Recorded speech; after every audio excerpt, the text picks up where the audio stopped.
Welcome everyone to the Stories of Heroes. Once again, we are excited about our guests. Yes, about these episodes. Hopefully, you are getting what you have come for. And so today, we're going to be talking about grief and loss, and specifically the loss of a spouse. Yes, you heard me, the loss of a spouse. And so our guest is Jessica Askham, and she is going to we're just going to have a conversation. She is a licensed therapist. And so without further ado, I would like to introduce to you Jessica.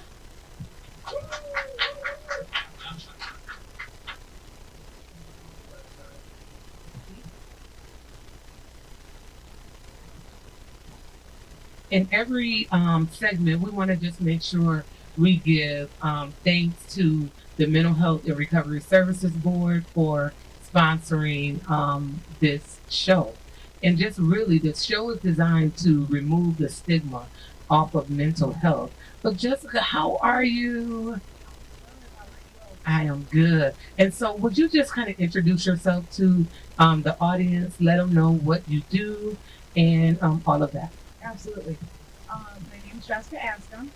I am a licensed professional clinical counselor. I have been, since my husband passed away, I've spent some time at home, and I am currently contracted.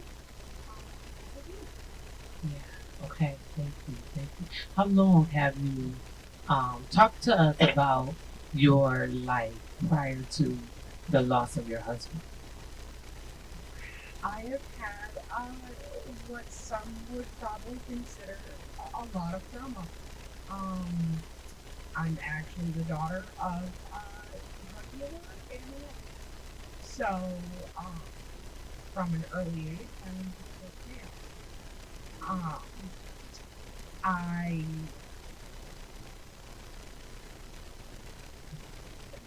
No, you did.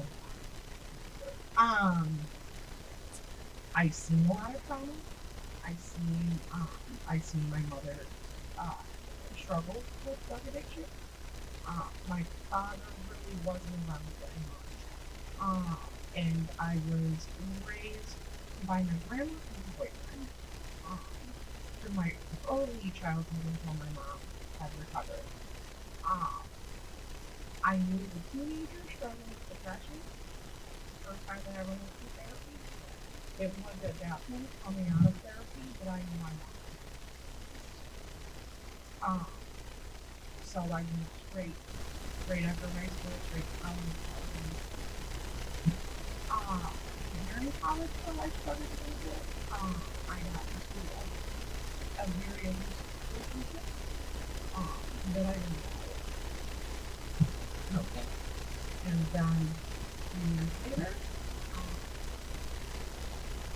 out of that relationship came to me, and I was Okay. Okay. How long were you and your husband together?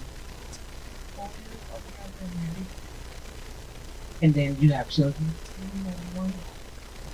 Would you share with us that process? How it is to have to, I guess, start off as married and now being a single mom. And this also flows from my childhood and how important that was for me. Uh, I, I've always uh, I really wanted structure in my life. So the goal was to finish college, to start a career before even trying to have a child. I did things kind of backwards from what some people may think. I mean, the first thing I did before I was even engaged was I bought my own home, and while I was in college, um, then we got married when we were 25, and I was in college until I graduated right before my 29th birthday. And then established a career. And it wasn't until a few years after that that we even had the discussion. Okay, now we're going to try. So we did all of that. I wanted that. I wanted, if I'm going to bring a child into the world, I want to bring them in with the structure that I can have. So it's also was very important to me too it took me a long time to accept and trust enough that no matter what the circumstances, that my husband, if we didn't work out, I could guarantee that he would be there for our daughter and that he would continue to be a great father. That was a big trust issue for me from my own childhood experiences. So, um, and I knew at that point he would, so it was very traumatizing to me to almost watch that fear come true. Okay, okay. Because how did your husband pass? My husband was diagnosed with, they actually call it sick ducts or sarcoma. He was diagnosed at the end of January 2021, and it took his life by the end of July 2021. Okay, wow. Okay, and when did y'all have your baby? And we had our baby. She was born December 4th, 2019.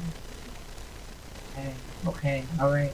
And so you're going through this process of watching your husband go through this rare, I guess, rare disease or diagnosis. And so, how did you maintain? How did you keep your, I guess, sanity, right? As you're going through that. The only thing that I could think of was I have to still provide a roof over our head. I have to take care of him and I have to take care of her. This at that point it was survival. I focus on what's in front of me and I just take care of it because this is my job right now. I couldn't really stop and process because I didn't know how quickly I come out of that and I have to take care of my responsibilities.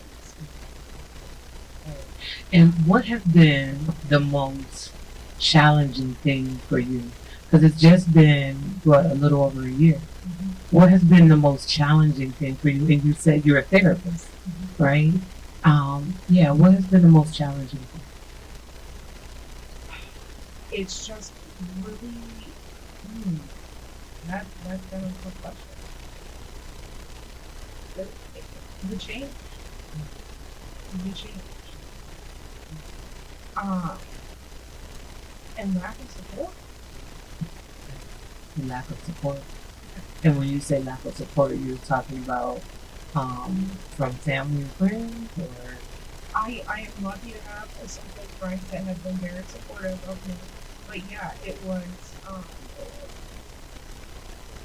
a lot of chaos in this past.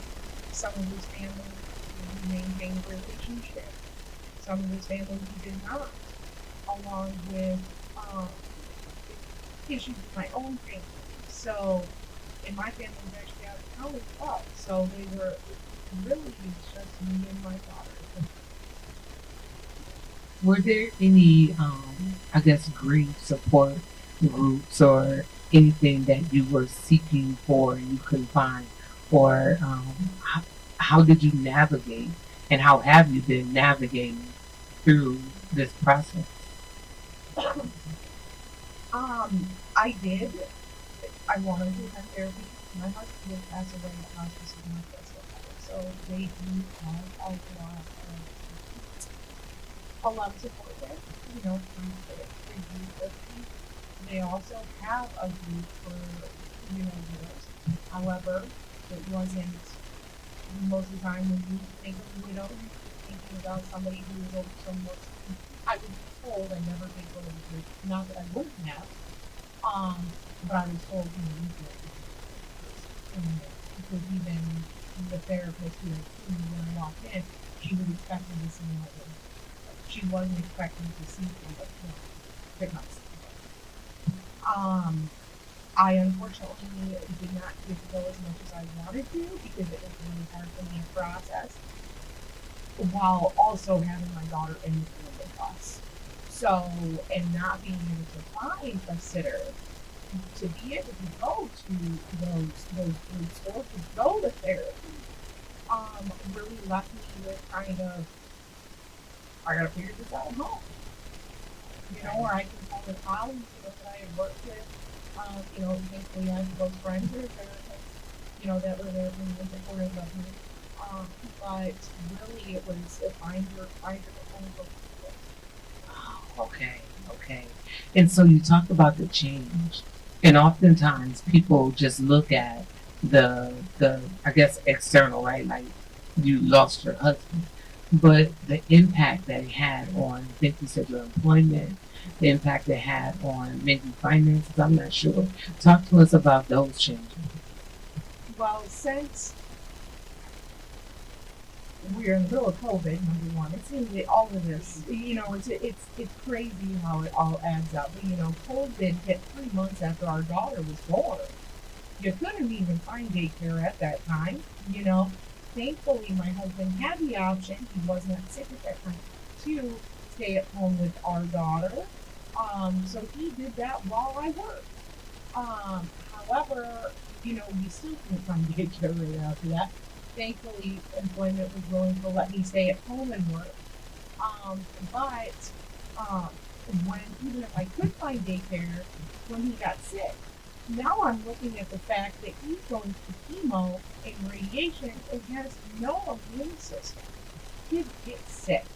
So if I go put my daughter, if I find a daycare for my daughter, and she happens to get sick, I risk my husband's life doing it. And am I okay?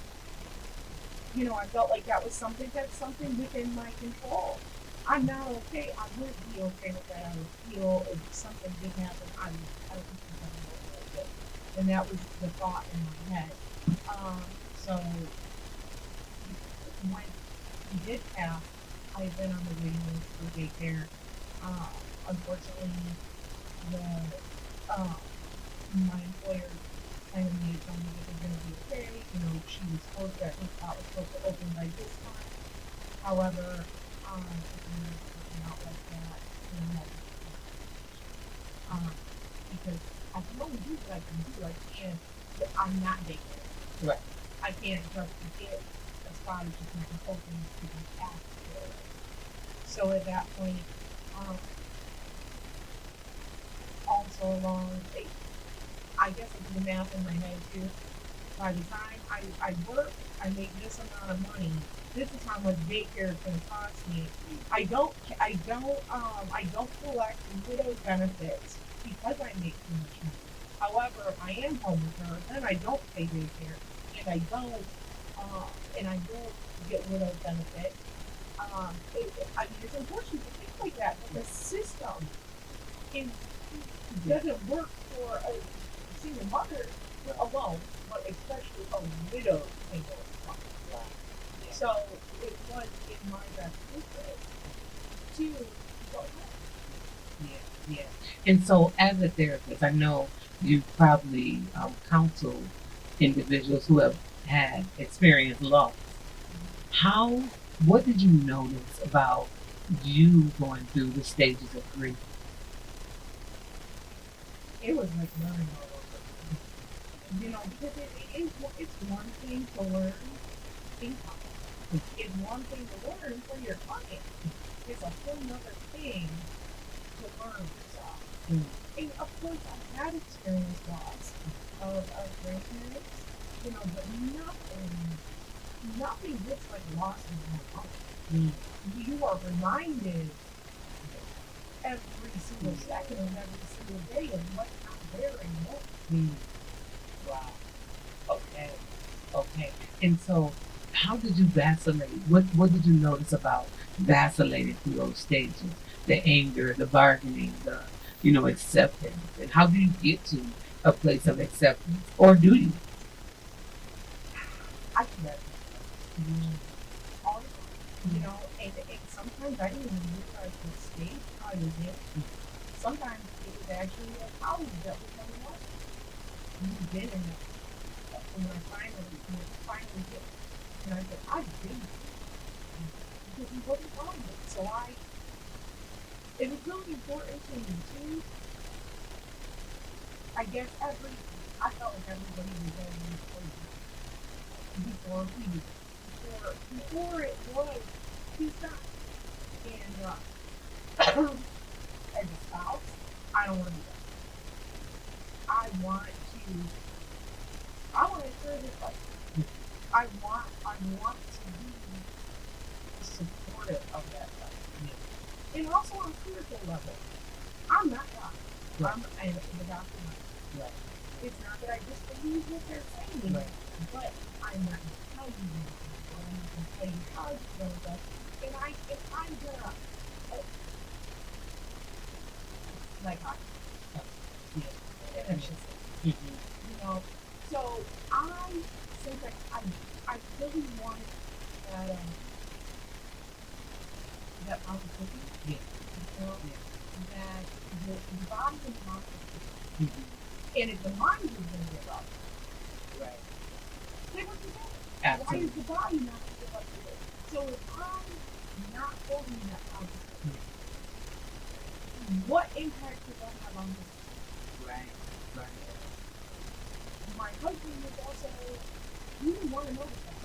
He knew nothing about him. He knew he had cancer. He knew what he was, you know, but he did not want to know. He didn't want to know about what the chances were. And I get it. Would I really want to know that? Would that impact my life to positive if I think I'm going to be happy? So, but as a spouse, and also, you know, as a therapist, you know, Yeah. it's my job. Right. I need all that. I need to study.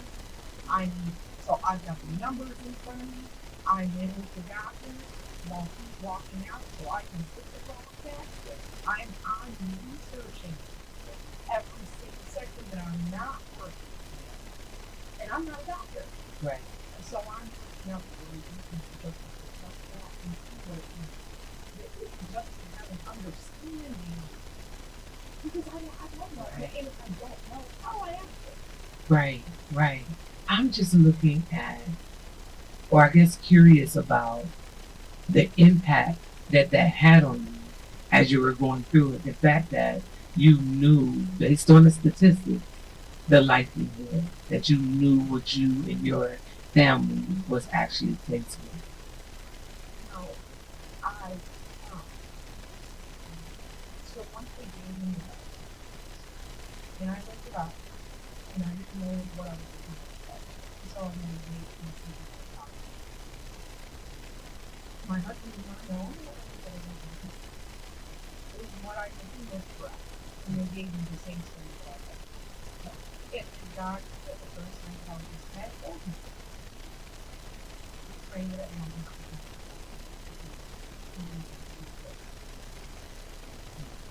so within 3 days, we obviously we were asked to make and hope, you know, particular. Because he can trust me to turn into things for my people, even if what is exercise and because because only things of survival, you know, Yeah. you know, it's really good. But either way, um, once, you know, I was there. Yeah. I was Yeah. I was just waiting to hear something. And actually, I don't know if my husband knew or not, or if he was willing to take a shot. When the oncologist had called him 2 days later and said, thank God, and the second that I knew that, I knew this was a mistake. Right. Right. And there was, I knew at that point, I'm a big no. But there was a time spiritually where I accept that. But I'm like, no, Right. I need to hear this over. Right. Right. Right. Okay. Question. Get the next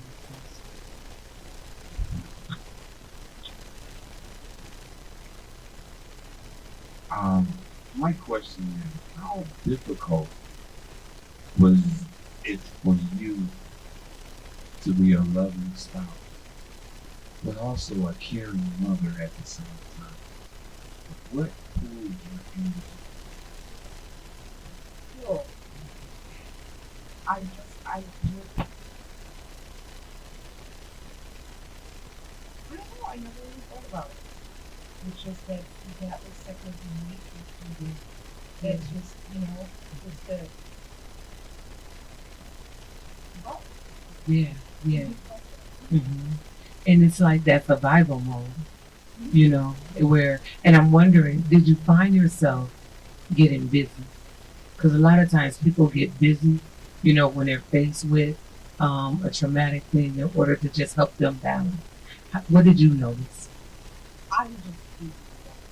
Because the fact of the matter is, working and trying to maintain a home along with, changing diapers and feeding a 1-year-old along with my husband needing another time.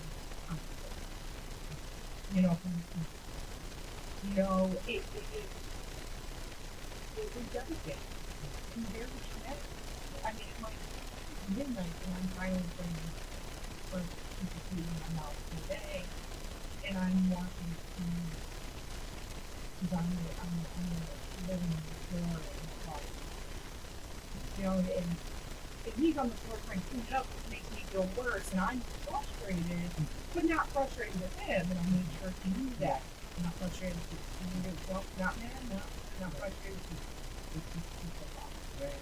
Yeah, absolutely. And I'm wondering, even I hear a lot of times individuals who may be actually in that situation, how their moods change and how they may, be more angry or impatient or, difficult, I would say. What did you notice in your situation? I was so focused on what was in front of me and what I had done. The ongoing on it. There was never a there was not a time that I was not on it. And there was so much comparison for yesterday that it was never quick enough, it was never quick. I couldn't do enough. Right. And it was definitely impacted everything. And it was just still the same message, one after the other after the other. Right. I'm wondering, when you just said that, I'm just wondering, do you ever remember an earlier time in your life where you felt you weren't good enough? hmm Yeah. And so, what I teach is really helping individuals understand how the brain stores information, right? And so, when you just said that, just the level of um, on edge, right? Because again, even though you're experiencing this with your husband, it's still that same message that's signaled in the brain. I'm not good enough. I'm not doing enough. And I'm definitely counseling to be able to assist with processing through that. And so now here you are, and you've buried your husband, right? Now you have the daughter. How are you navigating that part, being a mom, and like, are you able to show your daughter pictures and talk to her about her dad? Like, how are you navigating through that? That was one of the most important things for me. And in fact, I mean, it, I think people thought that was an escape from me, but this was my way of trying to give her what she wouldn't have. I mean, from buying a photo scanner, I found photos of him that I had never seen before. He was in high school or junior high. And first thing I'm doing is I'm buying a photo scanner and scanning all the photos and digitalizing them and backing them up on this and backing them up on that because this is all she's gonna have. And that's all that goes through my mind. And then bought a fast, really nice picture printer and I'm printing them all up. Then I'm laminating them and I'm like, in that way she could. Yeah. So she does. She's got a whole box of laminated photos. So she can.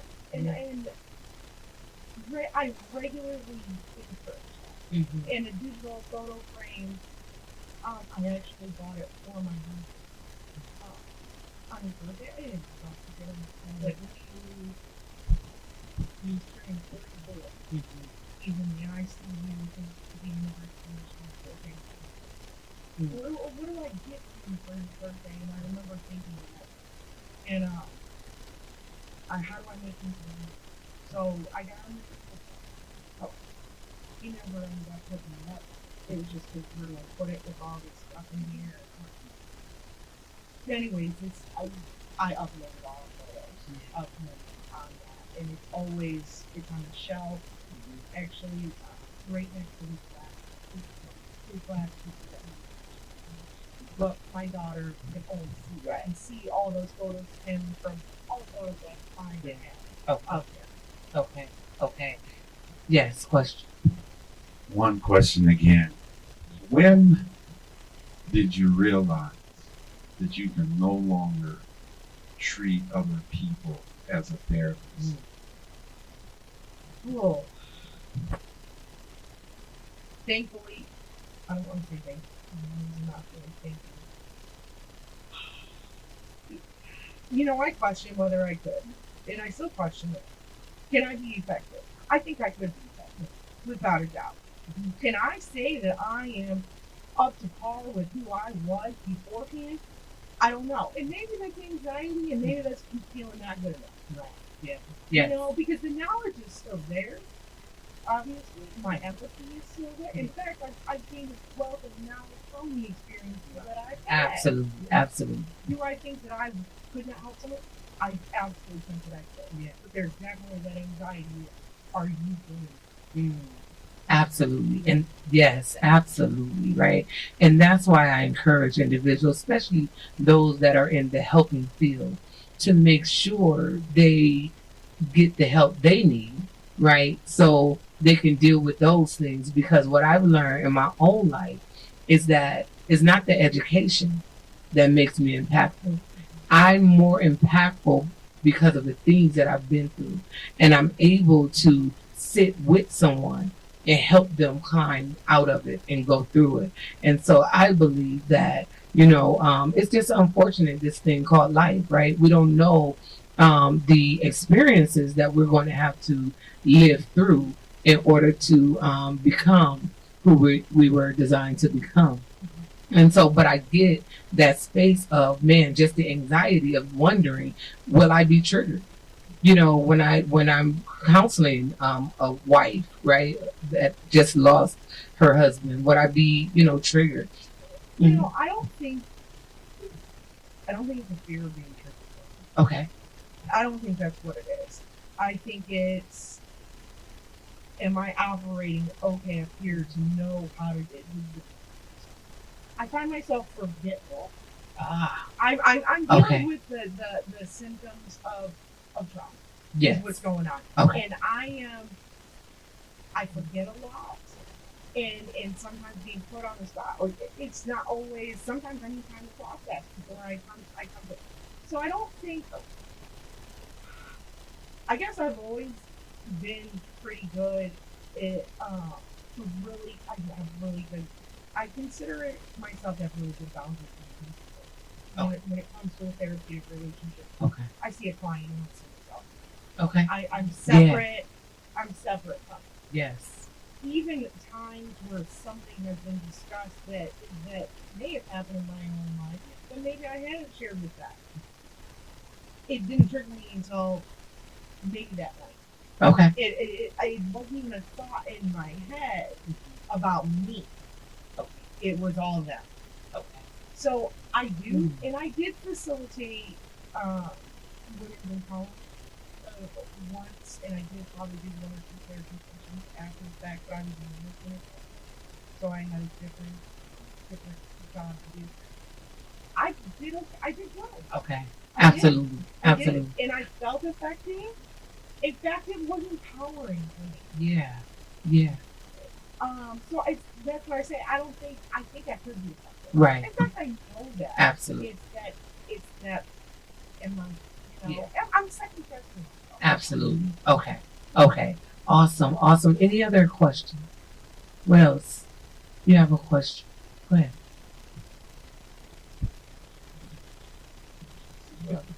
Kind of difficult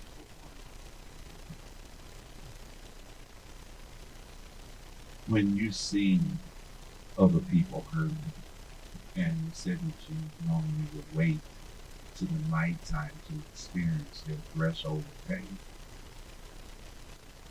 What kept you going? I guess maybe it should be like that. I can feel their pain there, but I want to think about how even if I had been through a similar situation, something like that, or a woman that may have lived physical abuse, sexual abuse. Yeah, I have personal experience there. I know what that feels like. But while they're telling me their trauma, I'm only seeing them, and I am in my mind. I'm in their shoes, and I'm experiencing what they're experiencing. I'm not thinking about that. Does that make sense? Yes, Like I'm not yes. thinking about how what it did to me in my life. Right. I'm not thinking. I'm not internalizing it. Yeah. I'm literally trying to think about how they feel in their shoes. So it's I'm feeling their pain.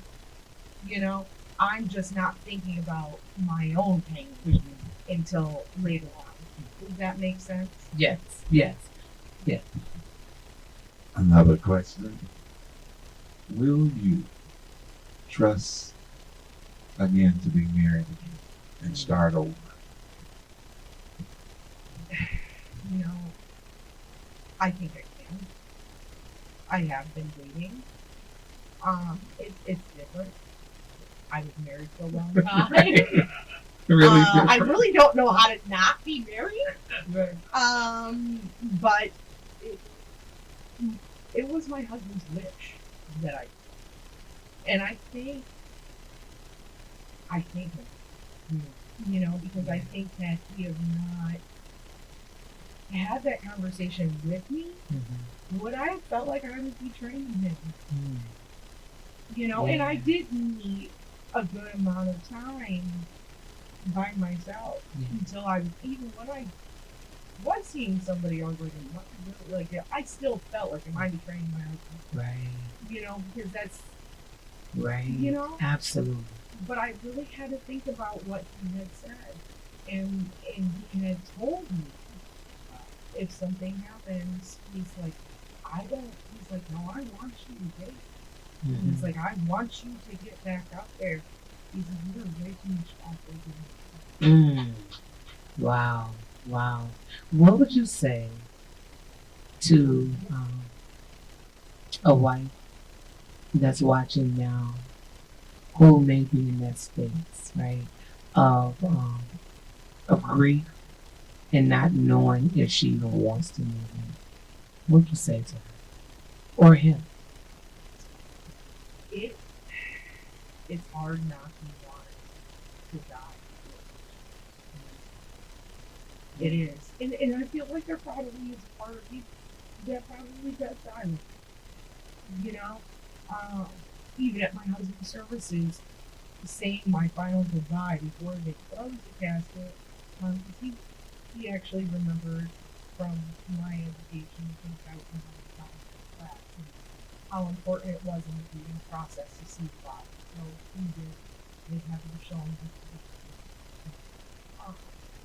and I remember it was the last time he talked to me when I said, like, went to the casket. I made sure I would stay there for probably 2 days. And I started out. Because at that point in time, like, I felt like it was the month when the casket got. And I knew that's not an option. You guys, you said goodbye. There's nothing, you're not coming back. Oh, right, wrong. This is just.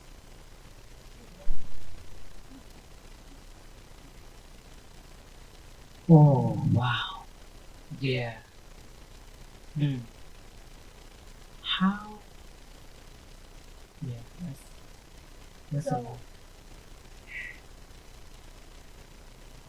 when you're in a loving marriage, the most important thing is my husband would not want to lay next to that casket and Right. die. Right. He would not want. Right. And like I said, I think God told me that is something he Yeah. Yeah. Yeah. And that's the thing, right?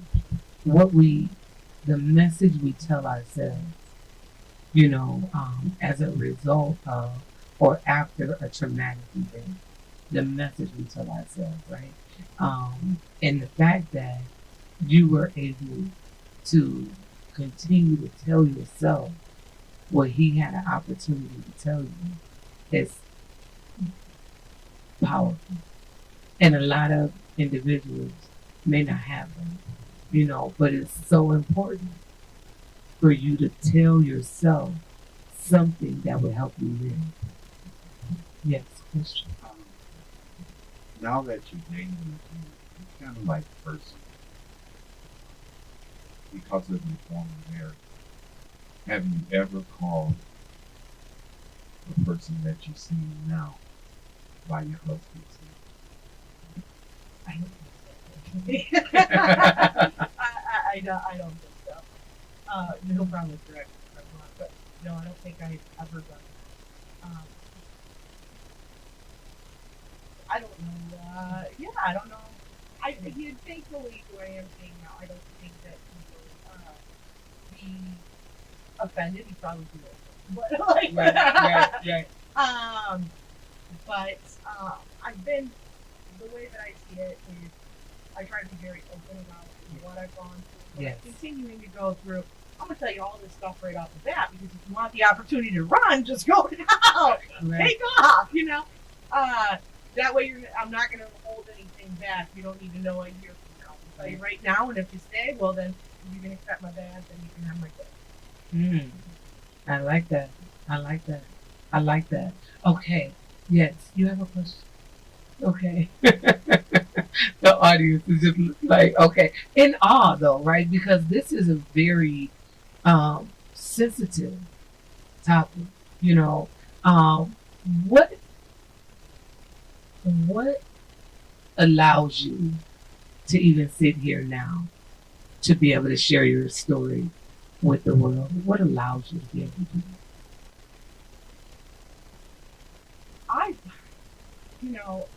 As a therapist, and even before then, just in general, who I am as a person.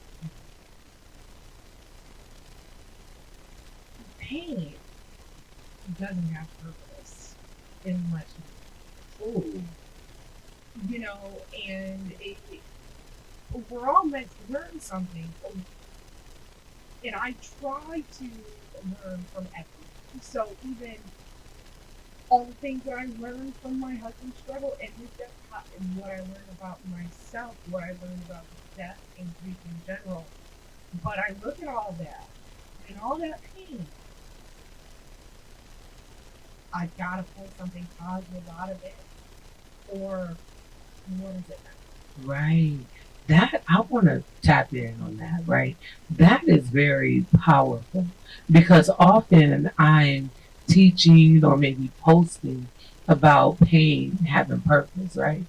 But that you just said the key thing, right? Because not all pain have purpose if you don't find the purpose, right? If you don't make purpose out of it, right? And if you just stay stuck in the pain, a lot of times we won't see the purpose.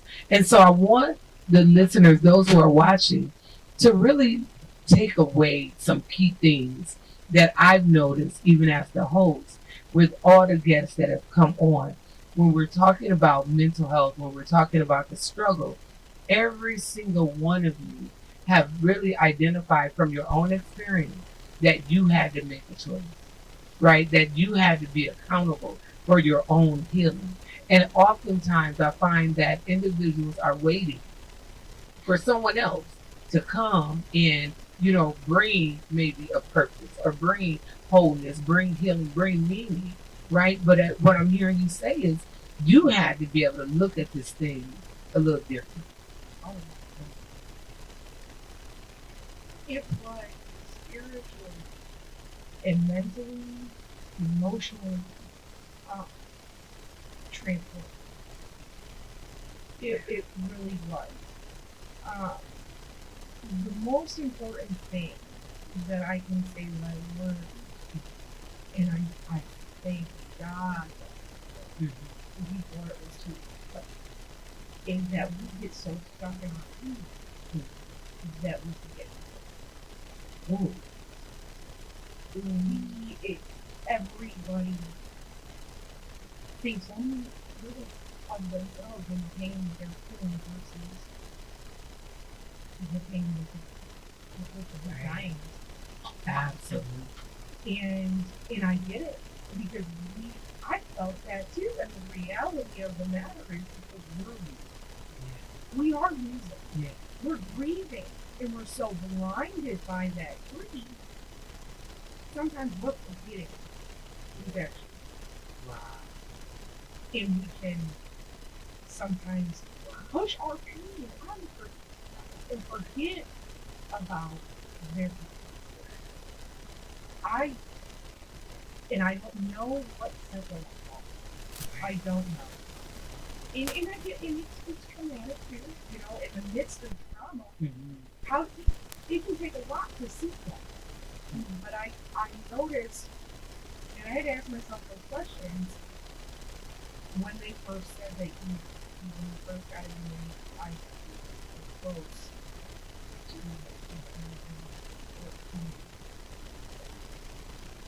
they called me up because they thought it might be easy. These actually it was all the check because we did the same day and what they said and they called me up to the ICU because when they all the checks did, he had already they were told to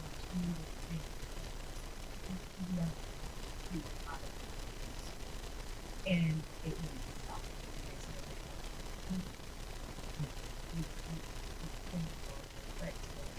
He got perfect permission for so just I wanted to walk and see and it's my husband almost like and I don't know if he was in denial or if he just put on that show for me. I don't know. Maybe he went back and forth. I'm not entirely sure. Because he was there smiling face all the time. You know, and when they started coming in, started doing the first I just and I'm sitting here and I'm seeing it going on too. You know, I'm looking at what I'm looking at the check to, but I'm hearing I'm seeing all of it, and they're in here talking to him about his daughter, and he's like, I'm gonna be fine. I got a daughter to raise. There is no I'm walking right out of here, and I'm over here like.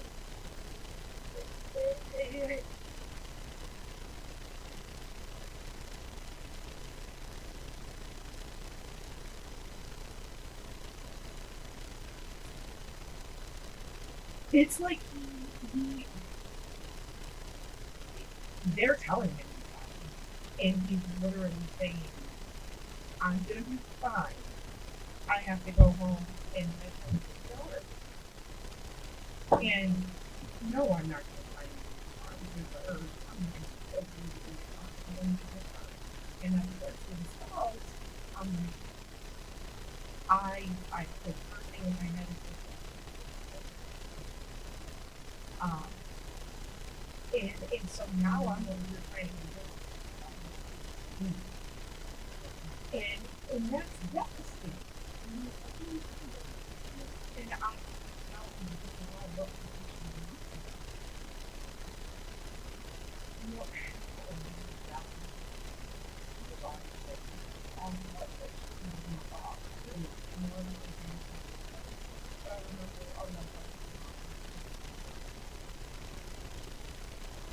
why am I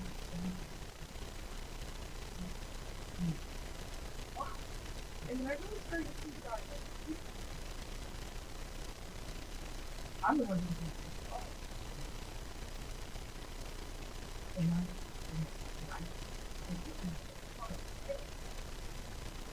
and especially the therapist.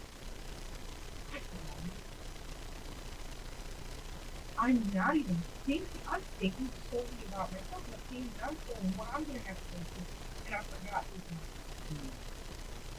and I was like, I was shocked, and I was disappointed.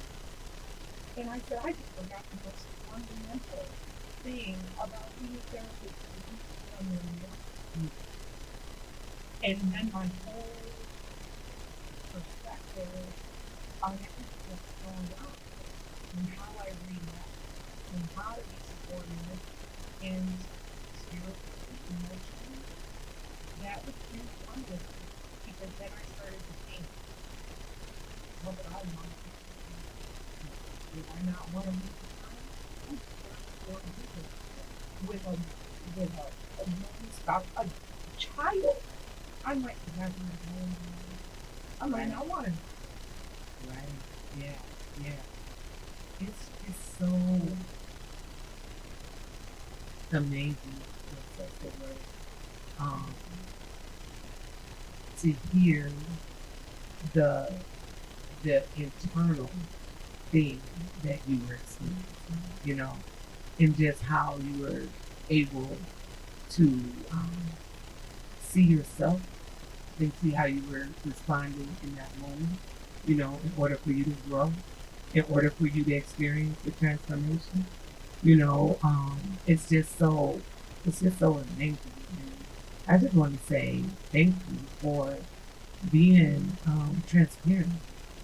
Thank you for being brave, to share your story again with the world, not knowing and really hopefully not caring about the opinions of others, but knowing that if there's one person who would be encouraged, who would make a decision to live, and not die, knowing if that one person is viewing this, that you did, you know, you fulfilled the purpose of why you're here, sharing your story. So I want to make sure I say thank you, for that because we're talking about a little over a year.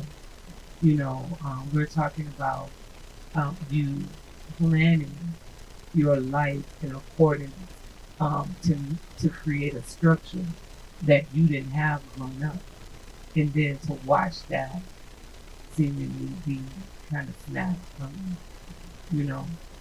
Just the bravery in in your willingness to keep pressing. And thankfully, my brain hardwired to be pressing. Right. I mean, I Right. thankfully that's it. There ain't no other choice. You just Right. keep pressing. That's it. But um, this is purpose for my day. To share that, to share what I have with, and especially looking as a therapist, of course, all therapists, but just that I forgot, which, of course, goes to something like, you're not a therapist at all, Exactly. uh, but if I could tell any the biggest thing that I could have going on was that main question on a whole nother level because I kept asking myself, how can I support? How can I be? Because that's what I needed. Like what I wanted. How can I be the most supportive organization? And had I have not recognized my own needs and how I was treating, I probably wouldn't have been able to support. I hear a lot of individuals who have gone through the loss of a loved one, how maybe in the beginning people were there, maybe bringing food, sending cards, that type of thing. How was it for you after? After, um,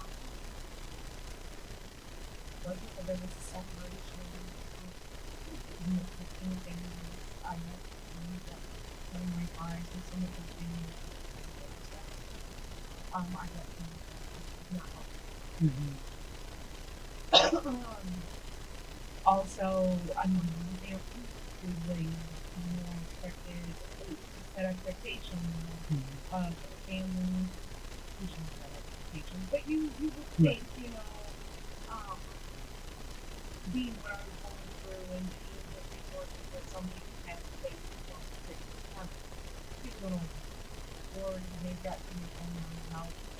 Um, I actually had, my mom had my mistake,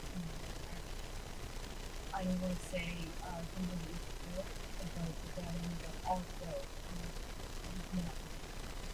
not ended up was first on whether it actually so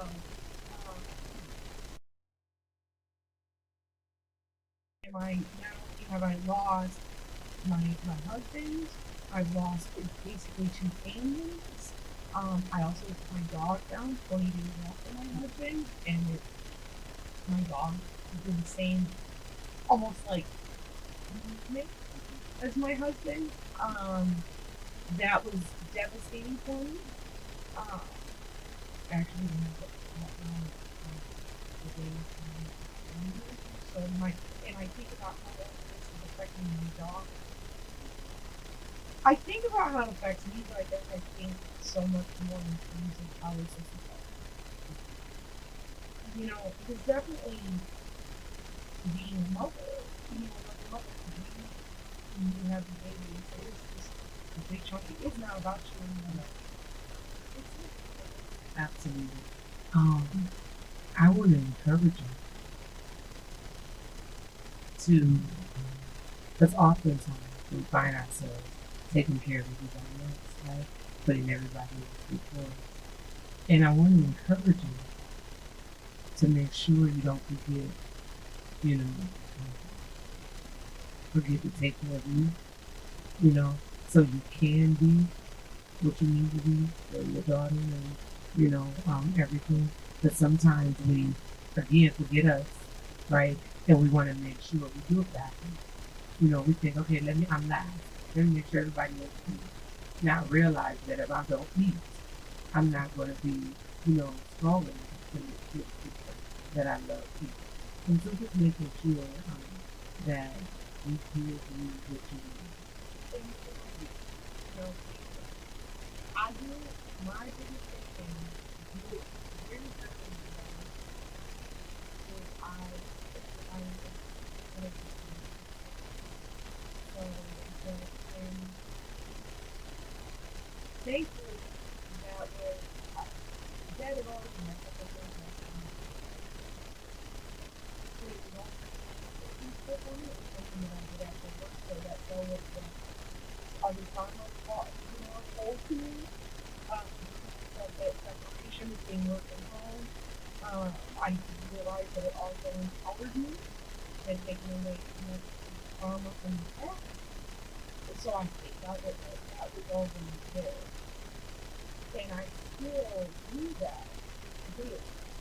That is still empowering me. There are times when I do that. When I start thinking about it, I know it's not until I I could walk down in the basement and turn on the video and put my boxing dress on. And I do it to the air. And I go just as hard as I did in the gym. And I remember, and this is why it's so important. This is me, it's nothing. Because I'm processing my life. But I remember, yeah, I did it. I did not even and if you would have told me of now, I would have there is no I do and I did what I thought in my mind was important. I did it. I remember Ooh, yeah, I love, absolutely, absolutely.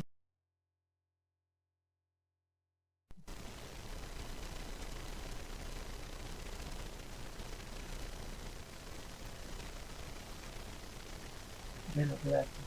And wow, I pray that it was something that was shared that would help you process through your grief.